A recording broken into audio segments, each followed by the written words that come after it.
Hello guys, good morning and welcome back to my channel guys. Meron po tayo ditong 7 months old na manok.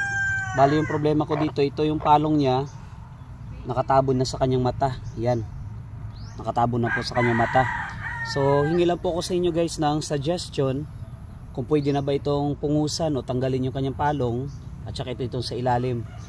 Kapag natanggal po natin yung palong niya, ano pa yung magiging epekto kapag tinanggalan po natin siya ng palong kahit bata pa yung edad niya? Kasi marami nakapagsabi kapag bata pa lang tinanggalan ng palong, nagiging duwag daw kapag mag-matured yung ating alagang manok. So ngayon kukuha lang po ako sa inyo ng advice, kasi balak ko sana tanggalin ito at kung ano nga ba yung magiging epekto kapag tinanggalan po natin ng palong at kung ano po yung magiging ugali niya pagdating sa laban.